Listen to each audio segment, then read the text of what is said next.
pinindot mo na eh. At ito, tungkol naman sa mga doon sa mga tanong, ano bang pwedeng mangyari, pinakamabisa para sa lahat, fair. Hindi yung isang sektor lang, tapos maririnig mo, bakit sila na naman? Tayo nagbabayad ng buwis, hindi naman tayo na nakikinabang sa ganitong mga uri ng sitwasyon na may biglaan pagtaas ng mga presyo ng pangunahing ng mga presyo ng produktong petrolyo pati mga pangunahing bilihin. Tayo ang naapektuhan pero tayo ang bumubuhay sa kaban ng bayan.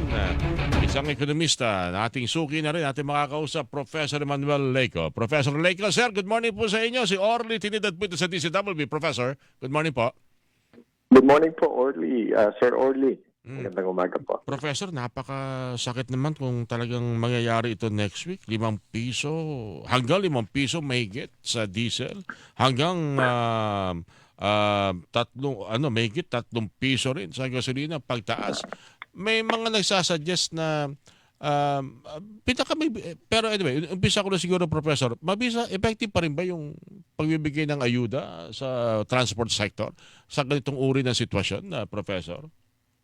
Ay, palagay ko po, mauubos ang kaba ng bahay pagka tayo po tuloy-tuloy na nag-ayuda. At saka marami pa pong klase ng ayuda na ipinamamahagi ngayon. At hindi pa po ito ang katapusan ng pagtaas ng presyo ng fuel, ng gasolina. Patuloy pa rin po ang giyera sa Iran at Israel. So, sa ngayon, ilang araw pa lang ito, umakyat na ng mga $5-7 per barrel ang merkado. Pero hindi pa po yan ang inaasahan na hangganan ng pagtaas. At sinasabi nga nila, pagkat nagtagal pa ito, at lalo na pa kung isarado yung Strait of Hormuz, magiging malaki po ang impact niyan sa presyo ng gasolina. Buti nabanggit niyo pa yung Strait of Hormuz na pangunahing daan ng lahat ng uri ng kalakal mula Europa, Middle East hanggang Asia na magkakaroon ng epekto. Dahil siyempre, pag sinarado yan, iikot na naman sa kabila. Nako po, ang presyo ng produkto siguro mula piso, baka umabot ng 200 piso pag nagkataon eh.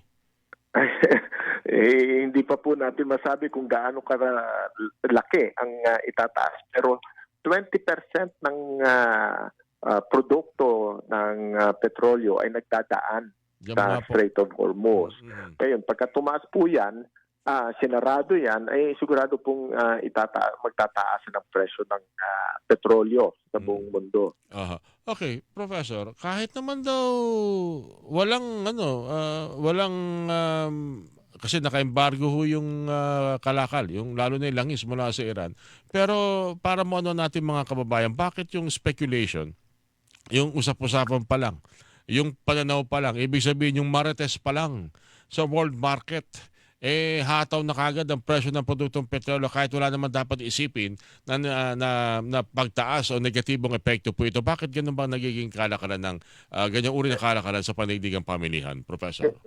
Meron pong ganun speculative, no? Ang sinasabi nga po nila, pagka nagsara ang Strait of Hormuz, inaasahan nila na tataas. So yung iba, pumoposisyon na agad ngayon pa lang.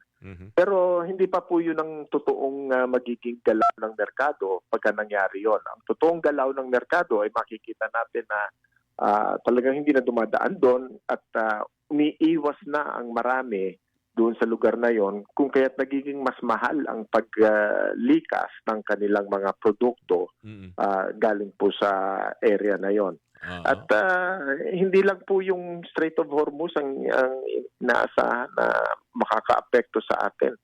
Ang digmaan na ito, pagka lumawak po, sumali ang Amerika, tapos pagka sumali pa yung mga ibang bansa, iba pa, magiging masyadong magulo at yun po ang ayaw nating makita sa merkado ngayon sa buong mundo. Marami pong namamatay sa ganito ngayon. So hindi ito direkta lang kung anong produkto ang maapektuhan sa pagitan ng Israel at ng Iran, kung hindi yung daloy ng ekonomiya sa rehiyon. Yun ang nakaka-impluwensya ng malaki diyan sa presyuhan ng sa world market. Opo, kasi major input ang petrolyo sa produksyon. So, magtataasan ng presyo ng mga iba't ibang mga produkto, magkakaroon ng global inflation. Yun po yung mga worst case scenario natin na pagka tumaas ang presyo ng petrolyo, magsusunod-sunuran na rin po ang presyo ng iba't iba pa pong produkto. Okay. Tumutok naman tayo dito sa ating bansa, sa ating ekonomiya, kaugnay niya, Professor. Una muna, sa pagsasara ng trading, may balita ba kayo magkano per barrel ang crudo nito? Well, sa ngayon, ang huling tingin ko nasa 77 per barrel. Tatlong dolyar na lang para umabot dun sa saying 80. 80 na yun ang... Kaya ako natanong yan, marami to rin nagmumungkahi na para naman, tulad ng binanggit nyo kanina, halos kada problema na lang, ang daming ayuda. Natutulungan yung mga kapos natin, mga kababayan. Walang problema po doon. Kaya nga lang ang katotohanan, apektado sa ganitong sitwasyon ng lahat, lalo-talo na ho yung mga taong kinakailangan o obligado magbayad ng buwis. Yung wala sila magagawa kundi pagtanggap ng sweldo, tanggal na, bawas na yung buwis. Nasaan naman daw ay kasama rin sa mga matulungan sa ganitong mga sitwasyon.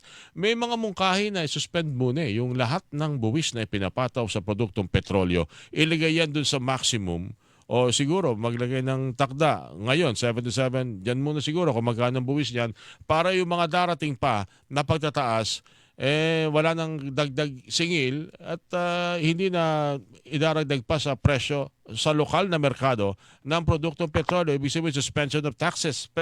Effective ba ito, Professor?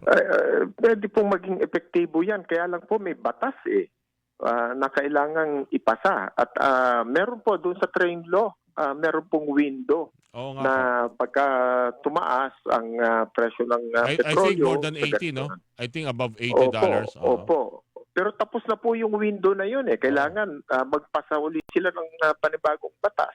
Pero ang ano ko, Nagka-Orly, pagka po nagpatuloy itong ayuda, puro utang na po ang Pilipinas. Trilyones ang utang natin na babayaran natin. Ang bigat-bigat po ng bayarin ng mga Pilipino, hindi lang po ngayong taon na ito, sa mga susunod na taon pa po. So, kailangan po talaga magkaroon ng contingency plan ang pamahalaan kung papaano makakapagbigay ng tulong nang hindi masyadong gagalawin ang ating mga buwis o kaya hindi na ho papataasin o kaya po bigyan ng subsidiya yung tamang sektor na talaga pong kailangan. At meron pa po tayong mga gastusin na hindi naman po dapat yata naipasana sa ating budget. Marami pa rin po dyan na pagka tinitiing na ng ating pong mga eksperto, pagdating ng katapusan ng taon, marami pong naiiwan ng mga pondo na hindi naman nagalaw. Pero nakalagay doon. Pinangutang po yun ng pamahalaan. Kaya po, ang fiscal management natin, kailangan pong ayusin natin mabuti at tingnan din po natin yung mga gastos. Ano ba ang talagang pwede nating gastusan sa mga nakaraang buwan at nung magdaan ng eleksyon, talaga pong dami-dami ng mga ayuda na ipinamigay. So ngayon, siguro po kailangan mas maging masusi ang pag-aaral natin. Ano ba ang pwede pa nating ituloy? Ano ang kaya natin?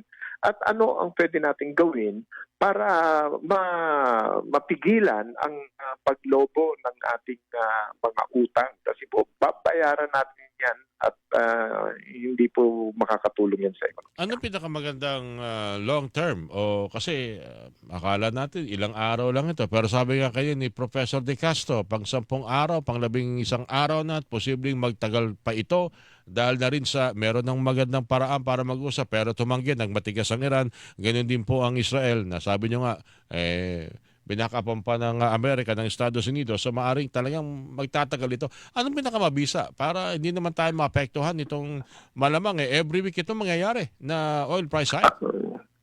Tama po kayo.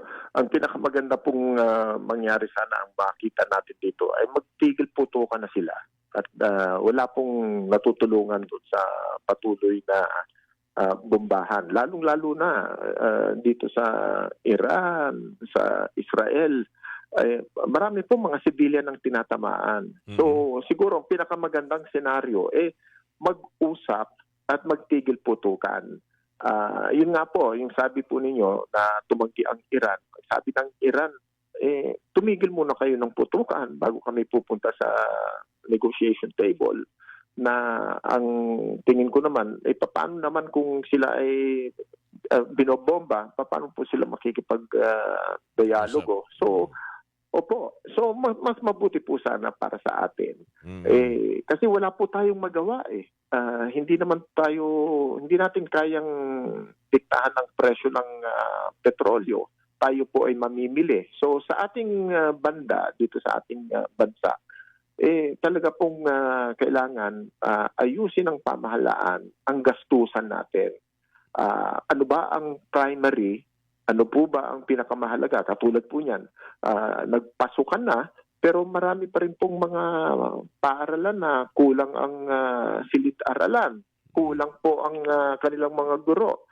So, dapat ito ang ating prioridad. Pero meron din po na mga ibang tustusin na hindi naman po talaga gumagalaw. So ano ba talaga ang pwede nating gawing prioridad? Yun po dapat ang ayusin natin. Sa ngayon po, kailangan po malawakan ito Hindi po ito pwede yung pagka merong crisis, ganitong gagawin natin. Crisis, para po tayong crisis to crisis ang ating management. Hindi po tayo makakaginhawa pagka ganun po ang ating Okay. Dalawang point na lang, Professor. Kung hindi solusyon, naunawaan natin talagang malaki ang kinukunan ng pondo ng gobyerno sa tax o buwis o tariff sa produktong petrolyo. Ano ang pwedeng gawin na hindi na kinakailangang lalo na alam naman siguro kung may krisis, minsan gumagawa talaga ng hakbang ang pamahalaan, hindi na kinakailangan pang-idaan sa pag-aproba ng Kongreso. Ano yung pwedeng immediate na gawin ng pamahalaan para hindi tayo malubog sa taas ng presyo ng produktong petrolyo? Opo. Sa ngayon, merong programa ang pamahalaan na murang bigas, yung 20 pesos kada kilo. Yun po, kung mapapalawak po yun, para po sa mga mamamayan, malaking tulong po yun. Kaya nga po ang inflation natin ngayon napakababa dahil po doon sa mababang presyo ng ating pong mga produktong So pagkain. pwede nga gawin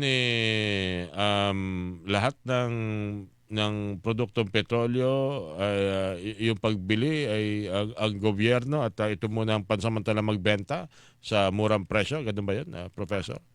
Hindi po, Parang mahihirapan po ang gobyerno pagka tayo po nagbebenta ng petrolyo. Ng produktong petrolyo. Wala na kasi tayong OPSF Wala nga pala tayong ganun. Opo, hindi po natin kaya yon. Ang kaya lang natin siguro yung palawakin, yung pagbebenta ng murang bigas. Makakatulong po yan sa mga pamilya.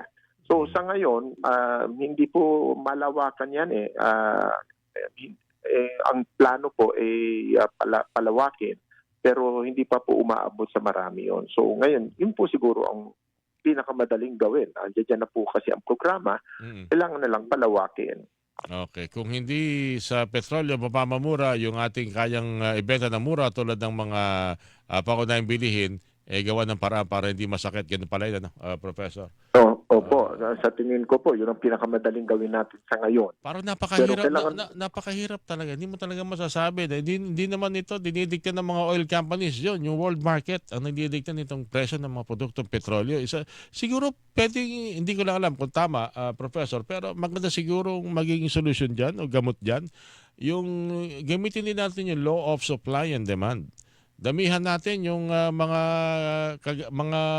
sasakyan na hindi gumagamit ng produktong petrolyo, yung mga kagamitan, supply sa kuryente, mga power generators na hindi kinakailangan. Babaan natin yung ating pag-asa sa produktong petrolyo. Siguro baka pwede makatipid tayo doon. Opo, tama po yun. Matagal na pong pinag-iisipan niya, matagal na pong pinagpaplanuhan. Pero po doon sa implementation, kulang pa rin. Sabi po, lipat tayo, magdagdag tayo ng mga solar powered na energy natin, yung atin pong mga hydro mga plants, dapat po pala.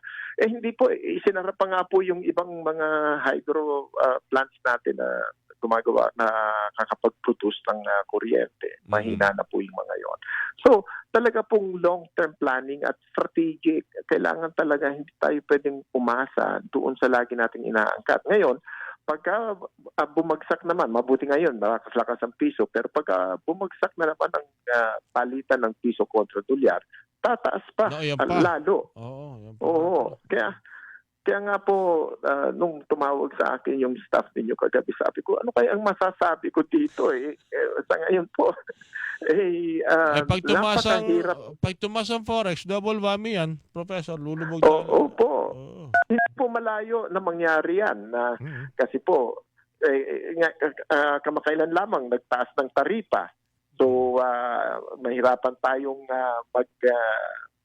mag-angkat. Marami po tayong inaangkat galing sa Amerika. Pagkatapos, ginagamit natin ang dolyar para mag-angkat sa ibang bansa. So, pagka bumagsak ang piso kontra dolyar, mahirap pong imagine kung paano makakayanan ng mga Pilipino. Lalo na po yung mga mahihirap nating mga kababayan. Alright.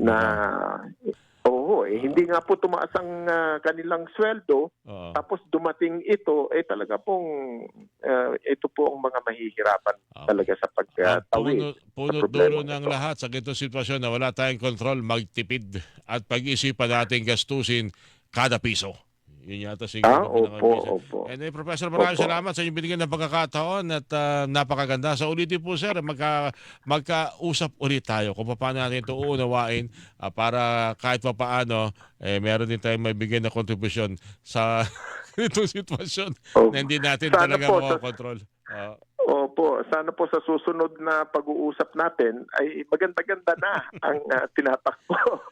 Sa ngayon po, hindi ko po alam kung sino ang makakapagbigay ng solusyon dito ngayon. Wala naman po tayong control sa nangyayari sa ibang bansa. Tama po. Professor, maraming salamat. Good morning po sa inyo, sir. Sa ulitin po at ingat po kayo palagi.